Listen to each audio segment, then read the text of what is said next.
This is Open Door with Vince Robinson. In-depth conversations with people who are making a difference in the lives of others here and around the world. Culture is at the heart of who you are.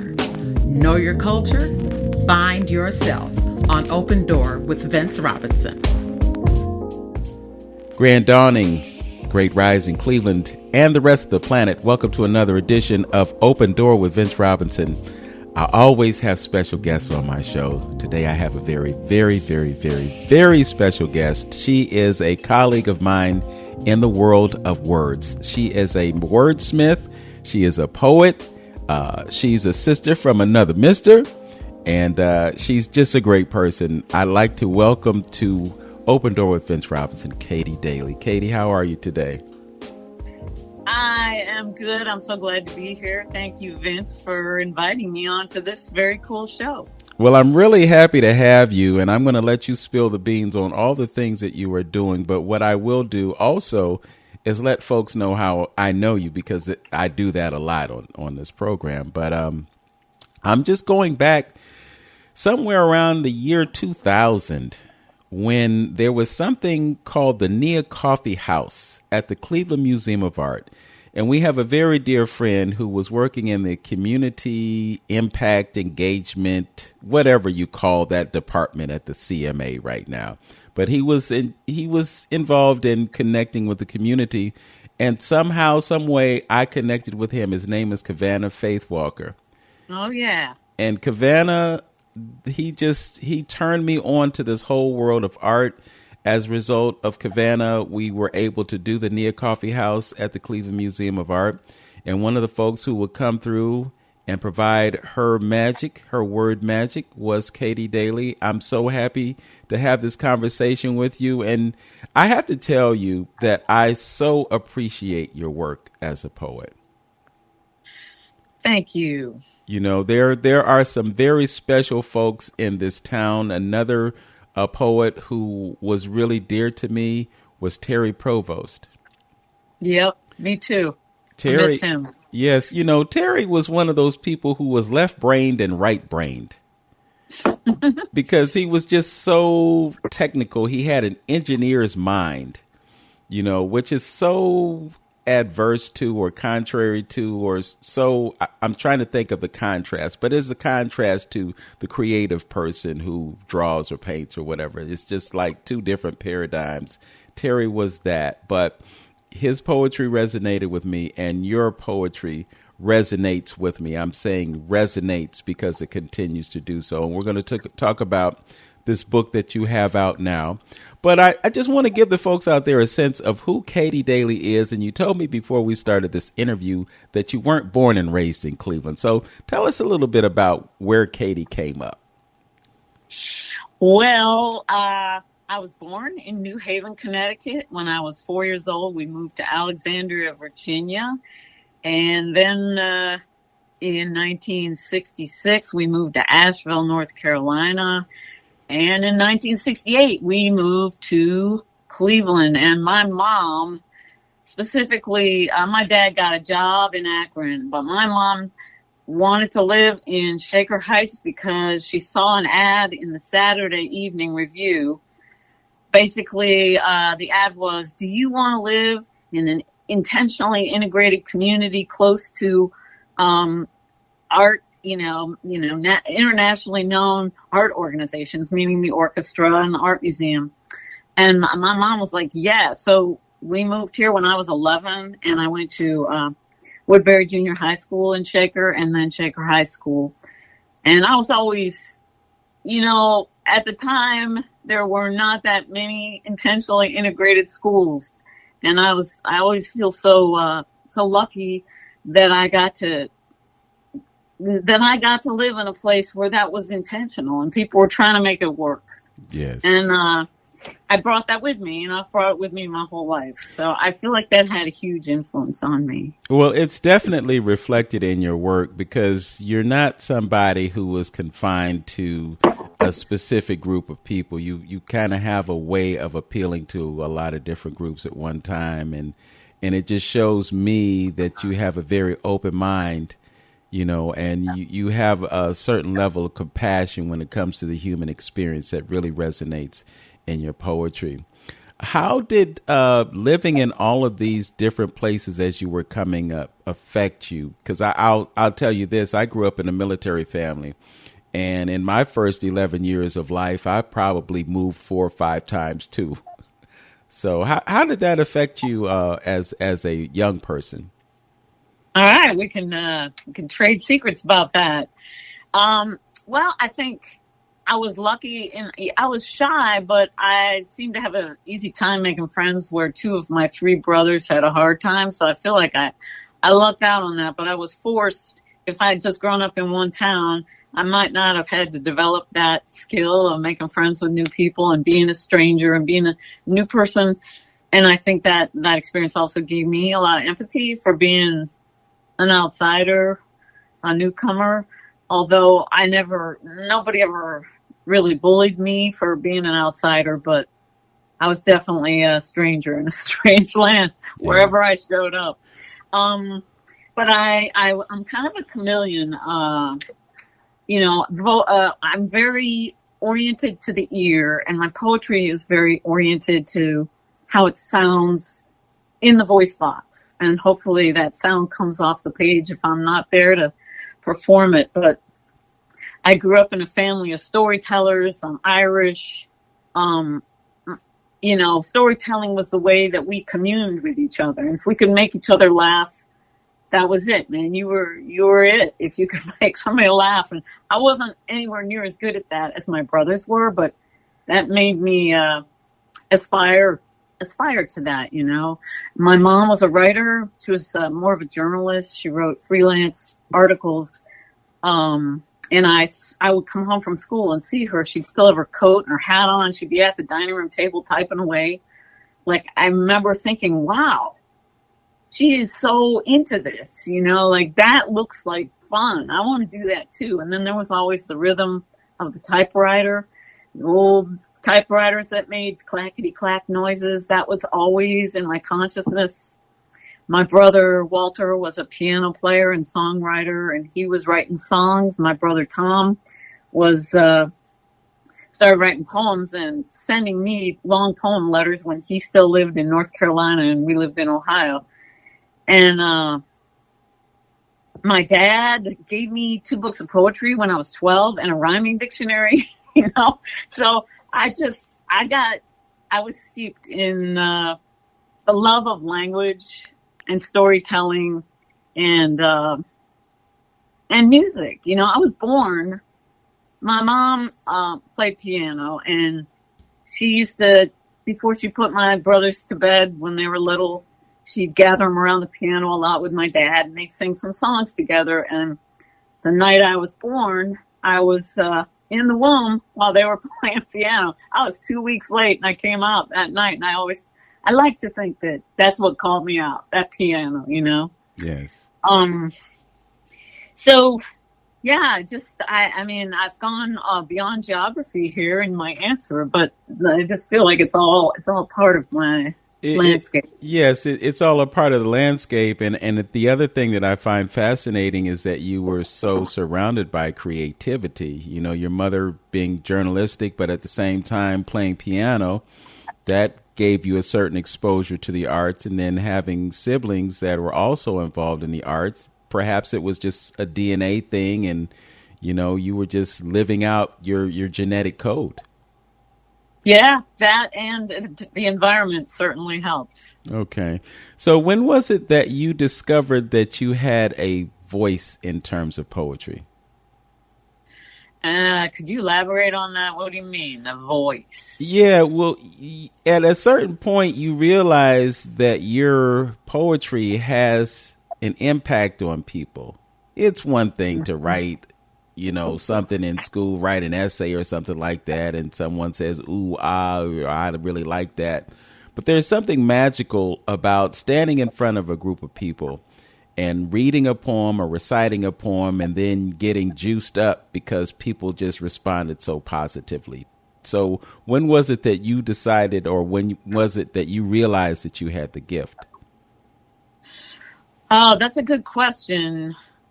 I remember the first time I read, it was pretty awful. I was at Genesis Restaurant, which was on Euclid Avenue, right across from where the free clinic was. And I just got up there and I just didn't stop. The manager of the restaurant had to come up on stage and pull me off.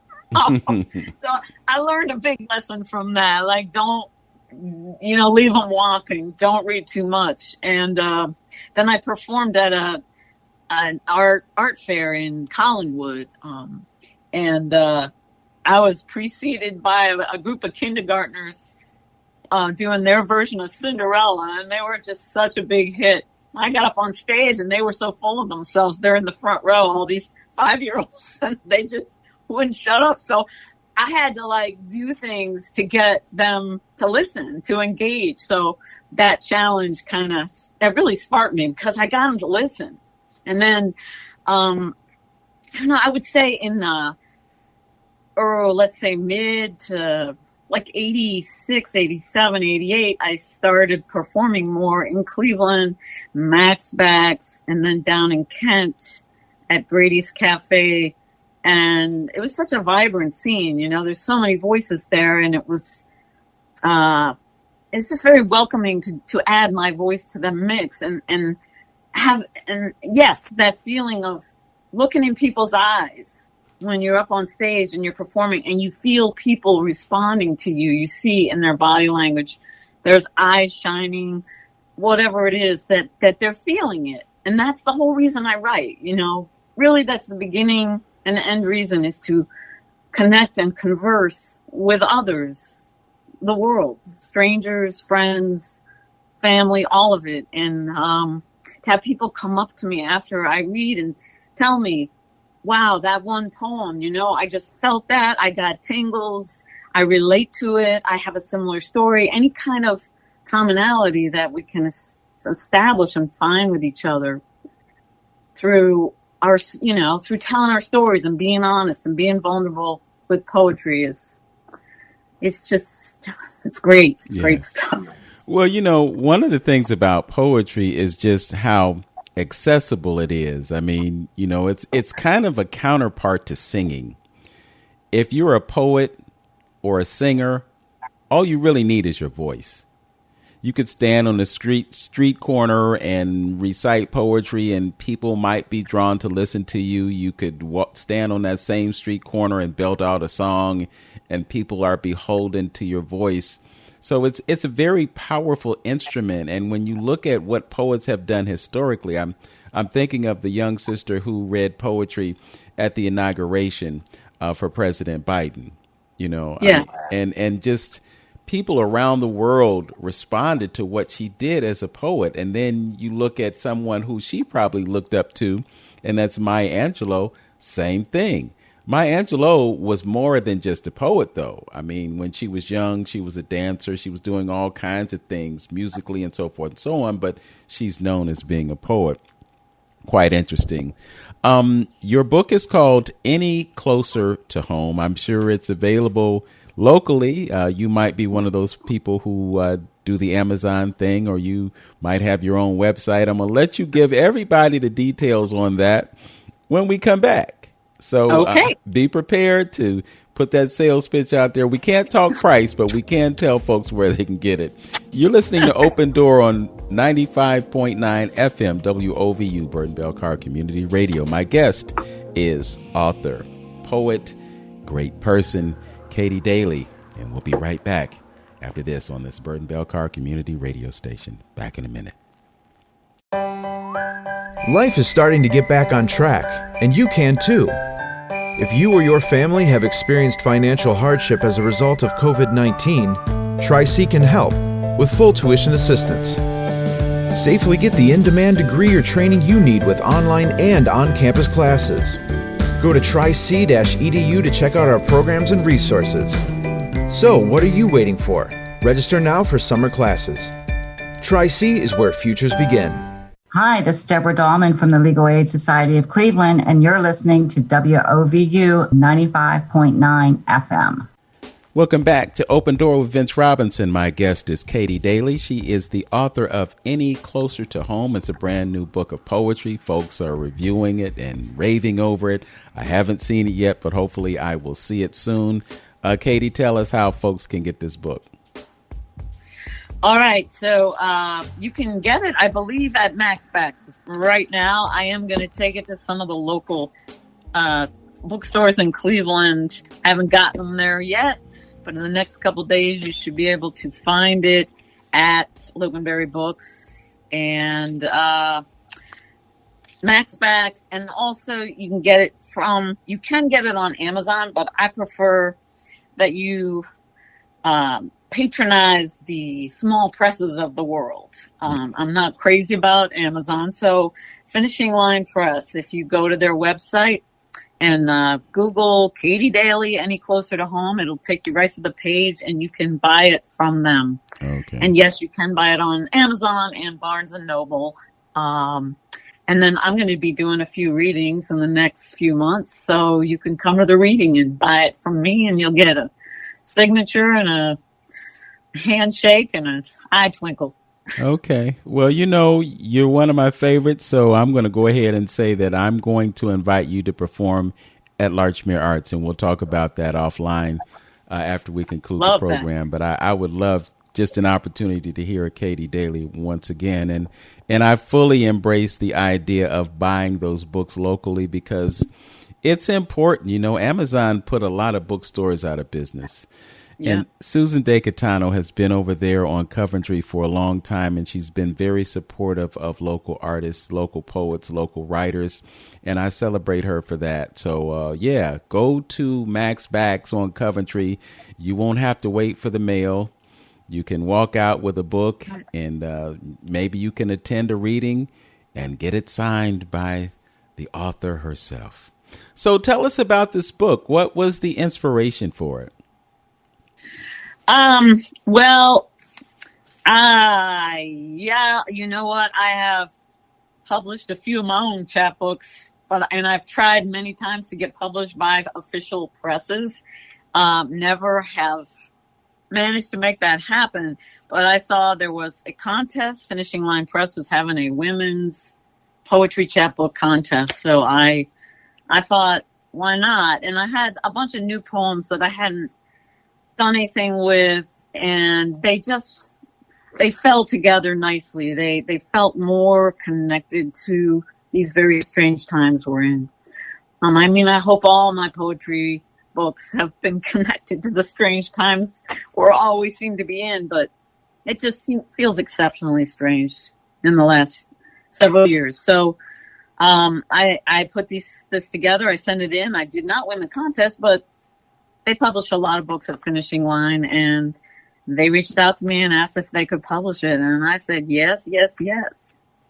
Okay. So someone actually approached you and said, we want to do something with your book. How does that work for you?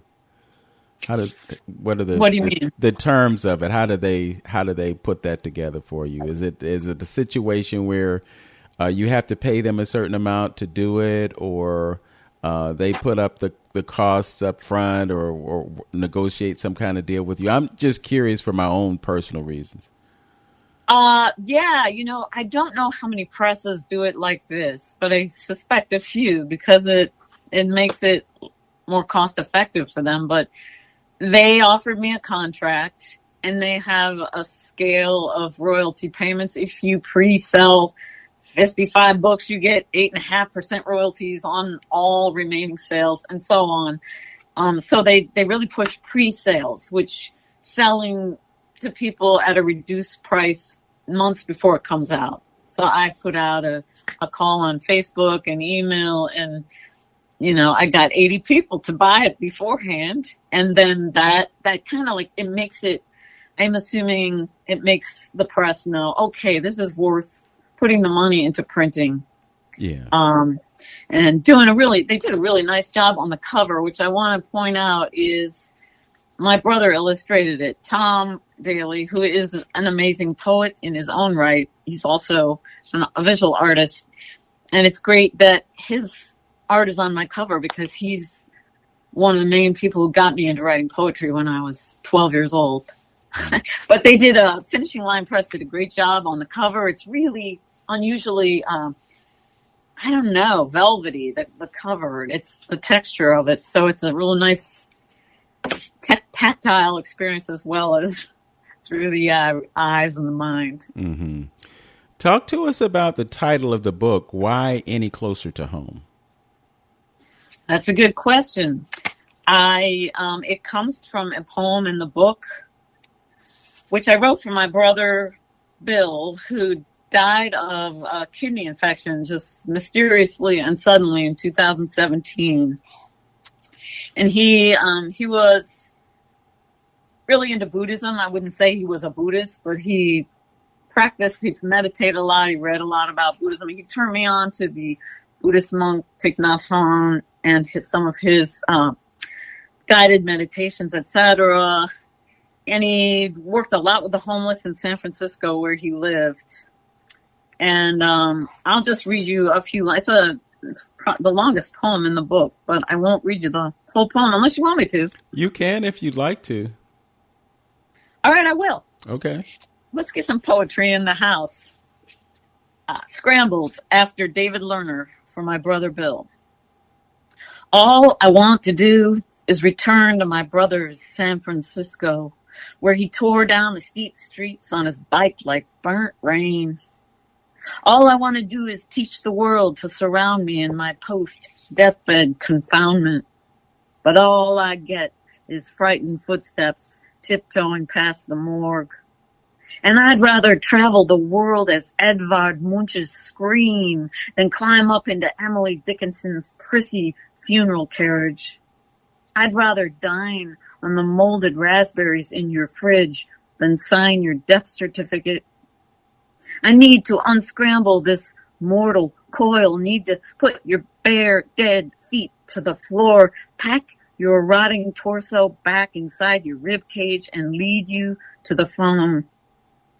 But this ain't no 911, no whiskey bottle of tears, no intoxicated handkerchief. This ain't no poem to wring out and drink. It is the very last teaspoonful of oatmeal you will ever swallow. It is the very last spasm of self-hatred you will ever have. It is all the homeless people you tended to in the Tenderloin, demanding to know where you went, asking how your life could have been any more emptied out than theirs. I come not to bury you, brother, but to gather you up, not to find your last will and testament or give away your worldly possessions, but to rifle through your journals and read what you've left me. Maybe one phrase of evidence. You finally broke through your turmoil and became one with the oneness you always swore was out there somewhere. Because death is an excellent thing. Surely we all need it. But there is even more we need to stay alive for these days. And anyway, death is just life, gathering itself in the darkened room of your fridge, the sparkling fur growing over your last bowl of oatmeal, the parched marigolds on your back steps going to seed. We still need you here, brother, because capitalism is still in fashion and the mountainsides are still in flames and the statue of Buddha on your windowsill hasn't brought us any closer to home. But just like you always swore they would, the dead stars still keep offering up their light if we keep offering up just one more breath. Here's mine. Where's yours? That was absolutely amazing. I'd be standing up on the front row clapping loudly. That was magnificent, Katie. And what I like about it is it really is kind of a testimony to your brother's life? If they didn't know him before they heard that poem, they know him now. I'm glad to hear that. Yes. It's what I want. Yes. Well, a few years ago, I was in a writer's block situation. I felt like I had written all that I could write about anything, and I just wasn't inspired to write anything. And then I was approached by, I believe, someone from Cleveland Clinic, and they wanted me to write for a medical journal. And my father is a Vietnam veteran who transitioned because of exposure to Agent Orange. And I started writing about my dad. And that's when the floodgates opened and I started writing poetry again. So as you were reflecting on your brother's transition, it just took me back to that place where I wrote about my father's transition. But, what you said about your brother was so beautiful.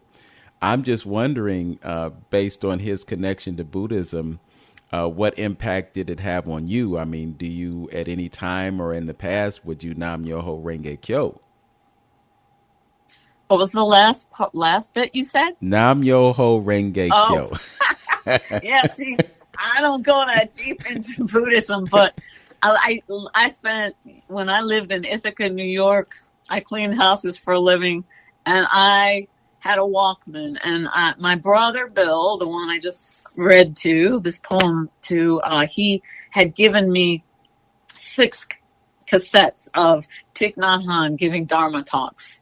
And I would put them on in the morning and work all day listening to them. I really needed it extra at that time in my life. Yes. So I would say that a lot of those philosophies, as Thich Nhat Hanh especially explains them to us lay people, that really are a part of me, dropping deep into the present moment. And this is it. This is all we got. And that's one reason why I love poetry, because it invites me to be very, very present and drop down into an experience or an idea or a feeling and really explore it with language. And actually, Thich Nhat Hanh was a poet as well as a monk. Okay. Well, I also like that you kind of dabbled in the political realm when you talked about capitalism and whatnot, because you're paying attention to what's going on in the world and you're making it relevant to folks who may not fully comprehend what's happening. Yeah, it's hard to comprehend what's happening, but I grew up in a political family as well, an activist family. My mother was an activist. She was, she used her writing to publicize rent strikes that were going on when we lived in North Carolina. Public housing that was almost entirely, most of the tenants were Black, and they had a big rent strike, and she worked with the rent strikers on that. And then when we moved to Cleveland, there was a really awful event where a Black African student at Case made the mistake of doing his laundry in Little Italy. And he got beat really badly. I don't remember if he died.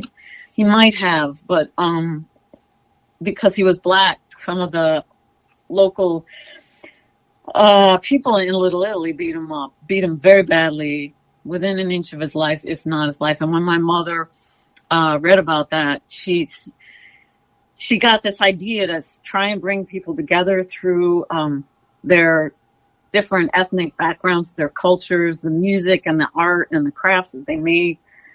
Because Cleveland has an amazing immigrant community. Yes. So she worked for years on projects like that. And then one of my brothers was a socialist, one was a communist. And then my brother Bill, he was working with homeless people for a long time in San Francisco. Mm-hmm. So I had that influence and that awareness even when I was 12 and 13. I also grew up in the 60s when so much was up. Okay. Well, you brought up San Francisco. I mean, there's a lot that happens in San Francisco. We're going to talk a little bit about that.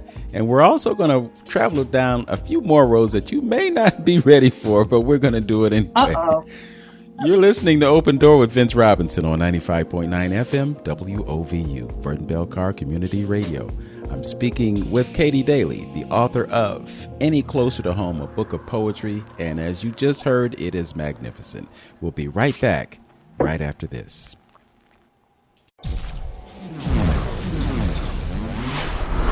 We here at WOVU 95.9, Our Voices United, are about to bring you crystal clear sound on our terrestrial frequency of 95.9. In fact, you will have to turn your volume down. It will be 100% stereo with a bass rocking your speakers, and our WOVU 95.9 website and mobile app will have 192,000 kilohertz over 32-bit. Maybe that is hard to understand, but your ears will know. There is a new sound on WOVU 95.9 FM, our website, and our mobile app. WOVU, a Burton Bell Car Community Radio.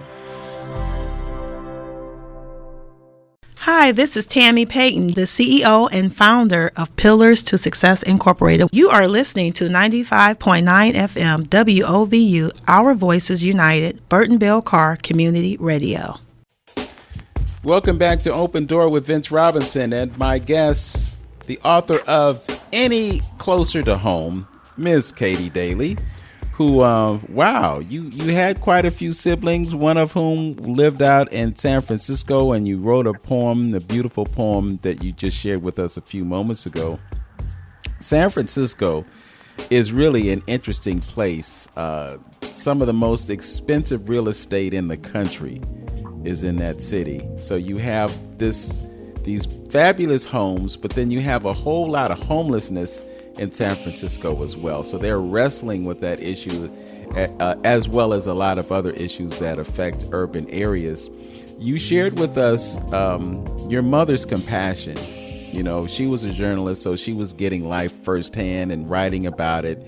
And somehow, I think some of her rubbed off on you, because I get the feeling that you're somebody who looks around and sees the injustices, speaks to those injustices, and you use your voice as a way to reach people, to perhaps give them something to think about.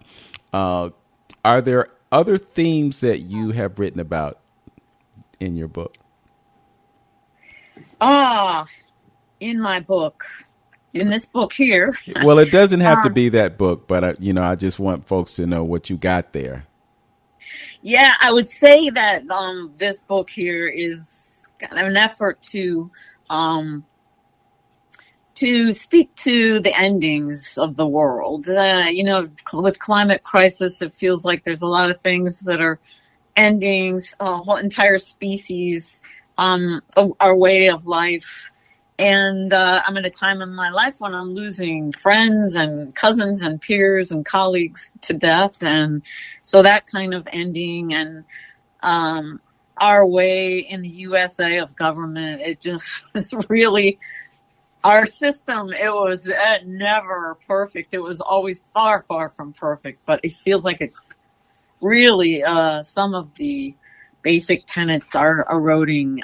So this book is it's trying to speak to all that, to name it, explore it, but also try to find and spark some love and joy, a way to love the world even as it's crumbling, because, I feel like joy and love are what's going to help us get through this really difficult period of violence and the pleasure humans take in hating each other. And, it's just so discouraging. So I really want to put some, shine some light on all the beauty and the joy. And human beings are amazing. They're really messed up, but they're also wonderful and astonishing. Yeah, to your point, and I've had conversations with folks just recently about this idea. Most media companies are owned by very few people, very few corporations that control a lot of the messaging that we get. So when you take in all this information about what's going on in the world, a lot of it is negative. And if you resonate in that, if you marinate in that, I would say, then you really have no cause for hope. You mentioned climate change earlier, and I just started reading this amazing book. It's a very short book, but it talks about this idea that everybody has a straw man. There's the real you, and then there's your straw man. And the straw man is literally worth thousands and thousands and thousands of dollars, and you don't know about it. But this book goes on to talk about the monetary systems. And one of the things that it really demonstrates is how much bankers are in control, And so, I'm learning that the reason that President Kennedy was assassinated was because he wanted to change the American monetary system. The reason that President Lincoln was assassinated is because he wanted to change the American system in a way that bankers didn't appreciate. And then Woodrow Wilson, who was in office when the Federal Reserve was created, same thing. They worked out some kind of a deal. They got it past Congress because Congress wasn't really willing to pass that, but they did it, I think, on a Christmas vacation or something like that. They kind of pushed it through. So the result of that is that it's actually bankers that are running this country, but we think that it's the government, but it's actually bankers. And many people are completely oblivious to this. I'll share the information with you offline and you can read it for yourself. All right. No, I'm not surprised. It's a plutocracy. The lobbyists, the court, the money, people with money are the ones who have the influence. And it's even more so right now than has been. Well, the point is that there's the history that they tell us, and then there's the real history. And I don't think you're going to read in any history book in any high school in America that President Kennedy was assassinated because he wanted to alter the American economic system, the monetary system. Nobody's going to tell you that. They're going to tell you that world wars were fought for one reason, but the real reason was because somebody wanted to make money through the process of war. And I say this all the time. If you look at the amount of the U.S. budget and the appropriations that go towards military expenditures, it's disproportionate. They spend more money on bombs than they do people. Absolutely. And so the priorities are a bit skewed. But then when you look at who's really running things, it's kind of a money machine. In a missile, for instance, there are 500 ounces of silver. 500 ounces of silver in a missile. And when it reaches its target, it blows up, and that 500 ounces of silver is gone. If silver right now is $23, $24 an ounce, 500 times that, and we waste our money on things that are just going to go up in smoke because we've been given this idea that we have to be in fear all the time. And, it's interesting, Katie, because I find myself writing about those kinds of things more than I do writing about things that I know I'm going to get a chuckle from an audience, or that slam poem that just slays everybody. It's like, I would just rather say something that informs people. You have written other chapbooks you mentioned. So do you want to talk about the other things that you've written? I could, but I want to. I don't know how much time is left, but I want to make sure I read at least one, if not two, other poems from this. Any closer to home, this chapbook. Is that all right? Yeah, read a poem this segment, and then we'll save one for the last segment. Okay. This one is about Tamir Rice, and I got all the details in here. I got from an interview that Cleveland.com did with Tamir Rice's mother shortly after he was killed. So all the details in here I did not make up. I just tried to, weave those facts into who he might have been. Okay. The title is, His Mother Still Speaks in the Present Tense When She Speaks of Him. Tamir Rice is only 12 years old and still into Batman when those cops pull up to gun him down in the park. And it's entirely possible he's pretending to be a superhero in the moment they take him down. And you will too, if two white cops lurch out of their patrol car with their guns drawn while you're pretending to be a superhero. And you're black. And you love Curious George. And you still get spooked by the scary movies you watch with your older brother. Remember? You play sports with a swagger, can hit three-pointers on the court when you dribble with the high schoolers. But you still have it in you to crochet embroidery for your mother. Still crawl into bed with her some nights. Because some nights are harder to believe in than superheroes when you're a black boy in America. You don't care if that Lego model airplane you crave is for 5-year-olds. You want to fly, and you're going to fly. You're going to be a superhero, a cartoonist, the man who beats LeBron at his own game. You're going to throw a football with a spin so tight, it's still spiraling through the skies of Cleveland today, and none of us are going to snag it without going down too. That's amazing. That's the reason it is because prior to hearing that poem, some folks, all they know about Tamir Rice was that he got shot within 2 seconds of the police pulling up on him. You know, they show pictures, they have shown pictures of him, and they try to make him look as old as they could. But he was just a 12-year-old boy.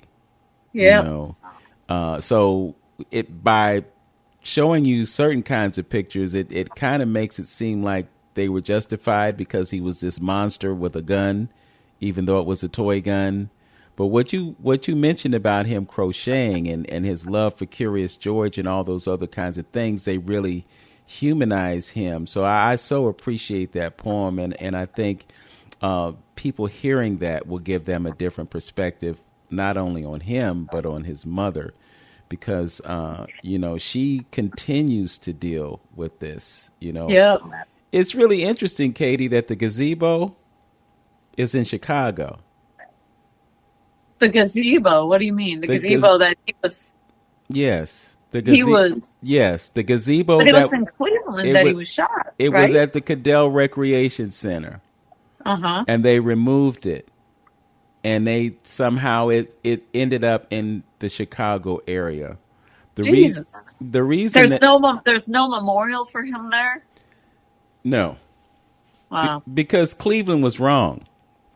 And they don't want people to remember, because if you put that there, people are going to remember. That was literally a shot that was heard around the world, you know. So that is kind of a reminder, and it's one of the ways that Cleveland protects itself, so-called protects itself from. Well, that's where us poets come in, Vince, and us musicians and artists. Like, I feel, I was inspired to write this by a poem by Ross Gay about Eric Gardner, and it's called a Small Needful Fact. And it talks about how Eric Garner used to work in the New York horticultural gardens and grew plants that enable us to breathe. Mm-hmm. And then he dies saying, I can't breathe. It's a really beautiful poem.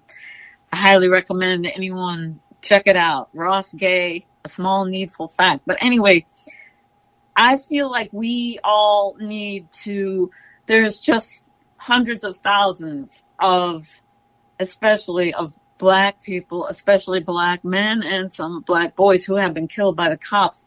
And I feel like we need to, if the city's not going to pay tribute, we need to find out the human details of each of these people and write some kind of tribute to them so they can come alive like that and be not just another number, another death that we get numbed out to, another shooting.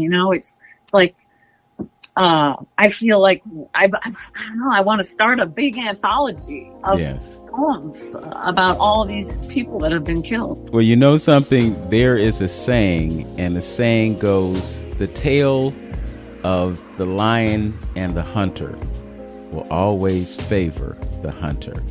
That's why it's important to tell the story from the other perspective, and I think you've done a brilliant job of that. We're going to hear some more of your poetry when we return. The book is Any Closer to Home. It was written by Katie Daley. She's our guest on Open Door with Vince Robinson right here on 95.9 FM WOVU, Burton-Bell Car Community Radio. We'll be back in a moment. Ohio is our home, and it's full of family we're proud to care for. With more than 200 locations, Cleveland Clinic is growing to bring world-class care to your community. From Canton to Avon, and coming soon to Mentor. Whether it's sniffles and sneezes, or something more serious, big or small, we're always near you. For every care in the world. Schedule your care today at clevelandclinic.org/access. This message was brought to you by WOVU 95.9 FM, Burton Bell Car Community Radio. Hi, this is Gerard Amir Shakir, and you're listening to 95.9 FM, Our Voices United, Burton Bell Car Community Radio.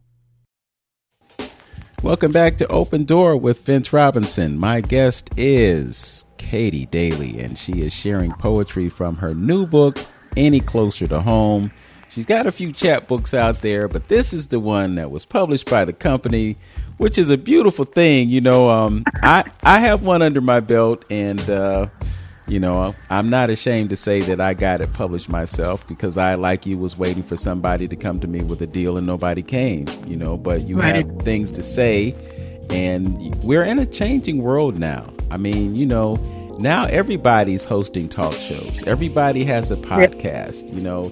If push comes to shove, you just hold your phone up or put it on a stand and walk back and forth, and now you're modeling, you're glamorous, you're showing the world how beautiful you are. You don't have to wait to get on television because you got this beautiful thing called the internet, and people around the world can see you sashay and Vogue and all the other kinds of things that you want to do. So I just encourage people who write to write. And if you can't find a publisher, publish it yourself. But absolutely, congratulations to you for getting that accomplished. And thank you. Something I definitely need to do in the very near future, because I got a bunch of poems that I've written since 2020 that are kind of just piling up. So yeah, I need to get busy. You have something else you want to share with us? Yeah, I'm trying to figure out which one. Just this is going to be the last one, the last poem of the evening or day. All right, this is one of the poems that's trying to acknowledge the beauty in the midst of all the terror. It's called Frank the Dog's Walking Meditation for His Minders. I smell what you're thinking. And you might be right. Hair-raising things are bound to happen. Winter will surely come. Black ice could take your wheel. The green dollar bills you capture prey with might lose their teeth. Already, the West in flames, the South swollen with hurricanes and trash. One day, a gang of two-leggeds reeking of gunpowder might knock on our door, paste signs over our windows, and force us out of the cozy brick house we currently curl up in. And no matter what, someday, your body will be buried 6 feet under a stone, or tossed like an empty carton of milk bones into the fire. Mine too. But here's the thing. Right here, right now, out in this bitter freeze, snowflakes are landing on my midnight pelt in the shape of the Milky Way. Take off your gloves. Come kneel down beside me in this white light pulled down from the sky. Swirl your hands across my back and scoop the stars into your palms. Feed them to me. Feed them to you. Let's drink the constellations till we're slaked, till there's enough fire shaken from the cosmos for it to fill its own cup and drink to. Wonderful, wonderful, wonderful, wonderful. I can't wait. We're going to have to get you on the stage sooner than later. So don't be I'd be happy to do that. I'd love that. Okay. Well, I think I might squeeze you in before December 25th if it's possible. Let me marinate on that, but we'll see what we can do about that. All right. And then folks can have a nice Christmas gift for someone that they love that's literarily inclined. Stocking stuffer, man. Yeah. Let's talk about your experiences on the Cleveland poetry scene. What has it been for you? What has it been like for you? You've been here for a minute. Talk about your history in Cleveland poetry. It's a good subject. I would say the early 80s, I started, going to readings at Max Backs. And I would say that Cleveland for a long time has had a very vibrant poetry scene. A lot of readings every week in different places. And I found that my fellow poets were often very welcoming and playful, and it just nobody seemed to take themselves too seriously. Here and there, a poem here and there. We're human, so we're going to do that. But it's just always been very welcoming and playful. And a big part of that was also the scene in Kent, which Mage Reagan was a big influencer of. We started doing readings down there where there was no sign-up sheet. It became more of a conversation. I read a poem about Frank the dog, and someone else has a poem about a dog that actually, leads to a river, and then someone reads a poem about a river, and it just becomes this call and response thing more than I'm going to read 3 poems and we're going to clap, and then someone else is going to. Just felt more like a conversation. So I love that, and then I love performing. I started writing monologues in different voices. That's one thing I got from growing up all over the place. I acquired a lot of accents, and I love playing with them. And my brother was a great imitator, so I developed a lot of characters, and they were entertaining. I wrote monologues in their voices, and I loved the aspect of entertaining. And Cleveland was very receptive to that. And also the slam scene, the national slam scene, was receptive to that. I really loved being on a team and working with 3 other poets plus coach and, manager, whatever, and then traveling somewhere else and going to readings where people were lined up around the sidewalks to get in for poetry. And then you see all these poets in front of hotels and motels and bars and theaters pacing back and forth, practicing their poems. It's just, it was just such a thrill for me as a poet in a country that doesn't appreciate poetry like, Russia or South America. I mean, they fill stadiums. One poet can fill a stadium in those places. So it was just, slam was a great way to wake up a certain part of the audience out there and get them to come in and to perform in huge national theaters, just such a thrill. Yes. But I didn't love everything. I didn't love all the competitiveness and the ridiculousness of slam, but I did love that part of it. Yeah. Well, it's funny. I was on the Cleveland Slam team, I think in 04 and 05. And after I came back from the second National Poetry Slam, I had to take a poetry break. Yeah. It's a lot. Yeah. So when did you go and who did you go with? To the slam? Mm-hmm. National Slam? Yes. Let me see. I was living in Ithaca, and I went in 99 to Chicago on the Ithaca team, and then 2000 in Providence, Rhode Island, and then 2001 Seattle. All those I was on the Ithaca team, and then 2002 I went on the Cleveland team to Minneapolis, and that was it. I was like, all right. Yeah. I've had enough. You reached that point. Practicing the same 3 poems over and over and over again all summer for, maybe you get a chance to read 2 of them. Yeah. Interesting. So I actually succeeded you on the Cleveland Poetry Slam team. Yes, you did. Wow. You and Keisha Foster. Yes. And who else? Kevin Chaos Moore. Mm-hmm. Joe Primes went 1 year. I don't remember if he went the first year or the second year, but we went to Chicago. And then the next year we went to St. Louis. And I mean, great poets, watching teams from other cities and the way they did their performances. It was really amazing. But, if I heard another poem about somebody being abused as a child, or, it's like, I just can't hear that story again, I'm sorry. Yeah, I'm sorry to laugh. It's not funny, but it is. There is a lot of poetry about that. I don't know about the slam scene now, but there's a lot of outraged poems, and we need a lot of outrage. My issue with slam was that it's so much the same style, the same rapid gunfire. Yeah. So hard to soak in the lines and the words, and some amazing poems, but it was really hard to absorb them.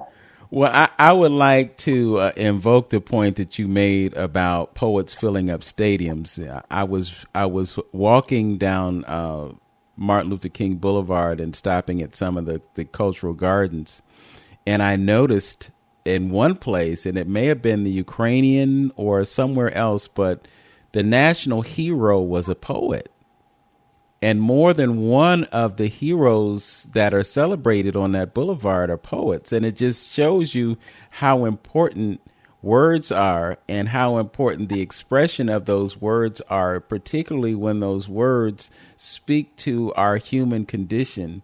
When I mention how accessible poetry is, listening to your poems, I mean, you are able to touch things in a very concise way. Somebody could watch a 2-hour movie or they could listen to a 4-minute Katie Daley poem and get the same impact. It's really amazing. What are you working on now? Anything new? Yeah, well, I have been working on a memoir for the last 10 plus years. About an 18-month trip I took when I was 18 years old. The day I left was the same day my brother Walter, who was the piano player, songwriter, and he was schizophrenic. He killed himself the same day I left, and like 20 hours later, he killed himself. And I was 18, so I didn't have much experience, if any, with grief or open grieving. I didn't know who I was, and this was a childhood dream to hitch around the country and explore the world.